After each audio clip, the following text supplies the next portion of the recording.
Brainers, oigan, ¿qué tal que no les había hecho un video sobre depresión? Bueno, y es que, sobre todo ahorita, depresión y ansiedad están por todos lados, ¿no? De hecho, cuando los psicólogos nos especializamos en psicología clínica, siempre nos dicen, lo que más van a ver son pacientes con depresión y ansiedad. Y te atascan con esos temas. Y sí, dije, ya chole con eso, no quiero ser una más que hable de depresión y ansiedad, hasta que, como muchos de ustedes saben, pues me deprimí. No es la primera vez que me deprimo, de hecho es algo muy común en mí, he peleado mucho en mi vida con algo a lo que antes se le denominaba distimia, o llamado trastorno depresivo persistente, que es estar un poquito deprimido, pero como su nombre lo dice, por mucho tiempo, y que logré ganarle la batalla también en muchísimas ocasiones. Y no fue nada fácil. Les digo, soy una estuche de monerías en trastornos. Sí, si uno no se hace psicólogo o psiquiatra, nomás así porque sí. Bueno, el punto es que con tanta mendiga depresión y melancolía con la que siempre me he enfrentado, dije, no, pues esto ya lo domino y ¿cuál? Hasta que una nueva situación para mí, un suceso que ustedes saben, hace un año me tiró completamente. Pero hoy no estoy aquí para contarles de mi depresión, sino para que entiendan un poquito más acerca de ella. Ahorita ando como que muy fresca, muy sensible para poder transmitir con mayor facilidad este tema. Ya después les compartiré cómo es que personalmente he llevado esta situación. Transmitirle la experiencia desde un punto de vista de una persona que estudió psicología y de ser posible que aprendan más de esto, pero mientras, hoy les hablaré un poquito acerca de la depresión, que por cierto, casi siempre se junta con ansiedad u otro tipo de trastornos. Si esta es la primera vez que me ves, yo soy Yaelin y esto es Dopaminate. Dopaminate y hablando de depresión. ¿Qué cosas?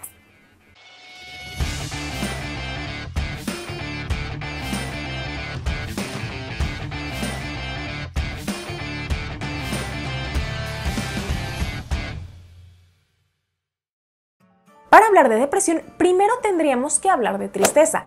La tristeza, como sabemos, es una emoción primaria que se produce por un suceso desfavorable, o sea, que no nos gusta. Y particularmente vamos a hablar de una pérdida, cualquier tipo de pérdida. Puede ser algo que otros consideren insignificante, no sé, se me despelucó el osito de mi infancia y eso me pone triste. O situaciones un poco más sensibles como la pérdida de un ser querido, por ejemplo. Y generalmente esta tristeza suele ser proporcional a la causa que lo provoca, tanto en intensidad como en duración. Digo, no es lo mismo el osito que se me despeluca y que nomás teníamos ahí aventado por costumbre, a, por ejemplo, la muerte de un ser querido. Es muy frecuente que la tristeza traiga consigo a otras emociones como frustración, enojo, culpa, etc. Sin embargo, aún así puede ser una emoción controlable como cualquier otra. El problema sucede cuando esa tristeza se prolonga de manera indefinida, tanto que pareciera que nuestros recursos o herramientas que teníamos para controlar estas emociones ya no están y, por el contrario, terminamos pensando que nada de lo que esté en nuestras manos o que podamos hacer será suficiente para salir de ese estado de ánimo. Brainers, no saben cuántos comentarios he leído y escuchado de que eso de la depresión no existe. Si alguno de ustedes piensa así, creo que nunca ha sentido esa tristeza persistente y de verdad, qué bueno. Pero el hecho de que no lo hayan sentido no significa que así sean todos.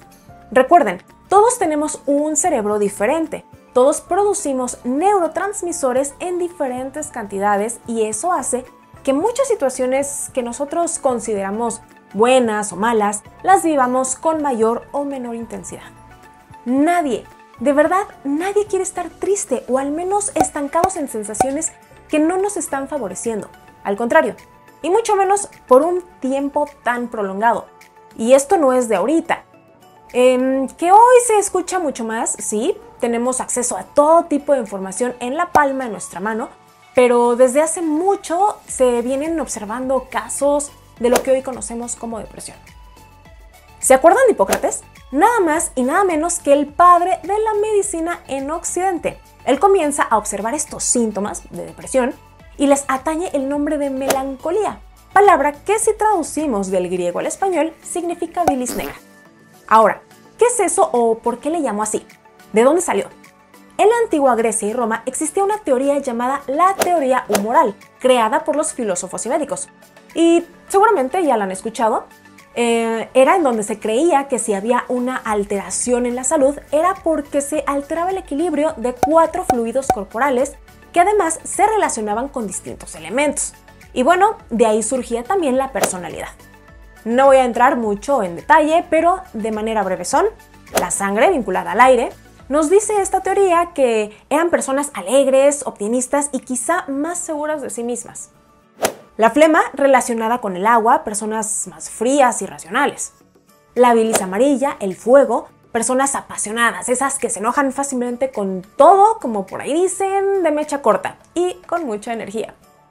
Y por último, la bilis negra, vinculada a la tierra. Y aquí es en donde estaríamos los melancólicos según esta teoría. Aquellos que solemos estar más tristes, que tenemos sensibilidad artística, que somos más fáciles de conmover, etc. Siento que ando dando los horóscopos con esta teoría. A estos 4 los vamos a conocer como humores. Y pues sí, tal cual como los horóscopos, sabemos que eso ya no es válido. Porque sí saben que eso de los horóscopos ya no es válido, ¿verdad? Pero bueno, siempre por algo se empieza. Así que cuando estabas triste o melancólico, se decía que tenías un exceso de bilis negra. Y esto hacía que recurrieras a pensamientos negativos como miedo, preocupaciones quizá de manera obsesiva y sentir falta de energía. Si se dan cuenta, estamos describiendo los síntomas propios de lo que hoy conocemos como depresión. Y esto data más o menos del 460 al 37 a.C. Ya para el siglo II, Galeno de Pérgamo, que igual era un médico filósofo romano, le da crédito a Hipócrates acerca de la melancolía. Y dice, esto está bueno, y enfatiza la importancia de la tristeza y el miedo por igual. Por lo que la melancolía fue el diagnóstico dado hasta la Edad Media. Más adelante, en el siglo XVII, Thomas Willis, que era un crack en anatomía, fisiología, neurología y psiquiatría, Creo que me hubiera entendido muy bien con él. dijo, Nel, esto no es así. Y por primera vez propone que la melancolía se debía a alteraciones fisiopatológicas en el cerebro. Aunque bueno, también le dio crédito al corazón. Y no fue hasta el siglo XVIII cuando Richard Blackmore por primera vez habla de una palabra que significa literalmente oprimir o presionar para abajo y la introduce al léxico de la medicina. Depresión.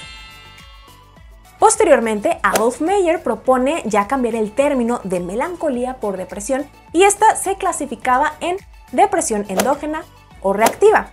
La endógena sería de tipo biológico o psicológico, es decir, desde dentro, mientras que la reactiva sería una respuesta a alguna situación del miedo, o sea, desde fuera.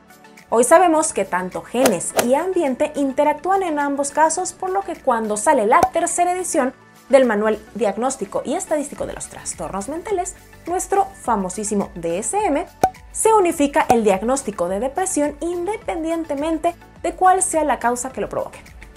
Ya para la cuarta edición de este manual, se clasifica a la depresión dentro de los trastornos del estado de ánimo, y dentro de esta misma clasificación vamos a encontrar otros trastornos, vamos a decir similares, ahora sí que se parecen pero no son lo mismo, como lo son el trastorno depresivo mayor, el trastorno distímico, que es, como ya les había dicho, una depresión más chiquita pero por mucho tiempo, por así decirlo, así como el trastorno bipolar. Como les decía, se parecen pero no son iguales. Por eso es súper importante que no se diagnostiquen solos O por la tía Cuca. Los criterios para cada uno de estos trastornos son muy puntuales y se necesita un experto en salud mental. Y el que particularmente nos interesa hoy es el trastorno de depresión mayor. Ahora, ¿cómo puedo saber si tengo depresión? Primero y única opción, como ya les dije, yendo con un especialista en salud mental. Así es como lo voy a saber. Pero las sospechas pueden empezar desde que ya van varios días en que siento que he perdido el interés en cosas que me gustaban, que me apasionaban hacer y ahora no les veo el sentido por más que dices, es que esto a mí me encantaba. Ya nomás no te llena o te sientes vacío. Y ojo, algo muy importante es que no siempre necesitas estar consciente de que estás triste, Estar deprimido no es que me sienta triste y ya. Tanto depresión como ansiedad en muchos casos son súper silenciosos y a veces ni te das cuenta cuando ya los tienes encima. Aunque bueno, obviamente si notas que tu estado de ánimo también no es el óptimo y efectivamente estás triste la mayor parte del tiempo, pues por supuesto que es un síntoma muy pero muy importante. También cambios en tu peso, disminución o aumento del apetito por tiempo prolongado, es decir, por varios días. Que no puedas dormir o que duermas mucho, que te notes agitado o muy lento y además que la gente se dé cuenta. A veces nosotros nos podemos sentir así, pero probablemente no llegue a ser tan significativo. Cuando estás agitado o aletargado por depresión, generalmente se nota. Que te sientas cansado o simplemente no quieras hacer nada porque a pesar de que estuviste 16 horas en la cama, te sientes igual, sin energía. Muchas veces esto lleva a sentirte como si fueras un inútil y por consiguiente te entra una culpa de aquellas que solo te va a llevar a estarte autorreprochando. Por eso, chavos, no sirve de verdad el échale ganas o ándale, tú puedes con todo.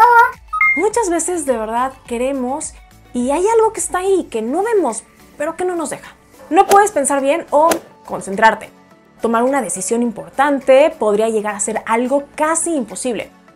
Se vienen a ti pensamientos de muerte que pudieran estar o no acompañados de miedo a la muerte, ideas suicidas de manera frecuente, aunque no tengas un plan bien establecido de cómo hacerlo. Tan solo el hecho de pensar un «me quiero morir» es un foco rojo muy importante. La depresión de verdad es incapacitante. Todo esto, como les comentaba, tiene que ser de manera frecuente, llevar varios días así, semanas, meses. Se recomienda también que no se pasen de lanza, ¿verdad? Y se cataloga ya como un trastorno cuando todos esos síntomas afectan significativamente otras esferas de tu vida, como serían la laboral, la familiar, la social, etc. En cuanto a la gravedad, puede ser leve, moderada, grave, con características psicóticas, en remisión parcial o total, y puede ser también que haya sido un episodio único o recurrente.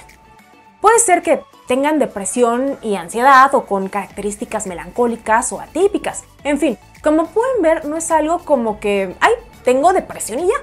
Esto ya se lo especificaría mejor su médico psiquiatra o psicólogo clínico, pero se los digo para que vean la importancia de no autodiagnosticarse, mucho menos automedicarse, y que tengan la oportunidad de recibir el mejor tratamiento posible de acuerdo a sus necesidades. No a todos nos da depresión igual, no a todos nos da ansiedad igual, ni la manifestamos de la misma manera. Nuestros cerebros son únicos, así como nuestras huellas digitales son únicas, nuestros cerebros son todavía mucho más complejos y únicos. Ahora sí, que a todos se nos cruzan los cables de manera distinta. Brainers, esto es todo por el video de hoy. Espero los haya podido acercar un poquito más a entender qué es esto de la depresión. Seguiré subiendo más material como este para retroalimentar este video. Y si quieres saber cómo he vivido yo este trastorno en este último año, que como muchos saben, ha sido el año más difícil de mi vida. Por eso te lo cuento en el siguiente video. Solo para que veas que no estás solo o sola, a todos nos pasa. Nadie estamos exentos por mucho o poco que sepamos del tema. Y si te puedo ayudar también en temas como este, no olvides de regalarme un like, suscribirte al canal, activar la campanita de notificaciones y te dejo mis redes aquí abajo en la pantalla y nos vemos en el próximo video.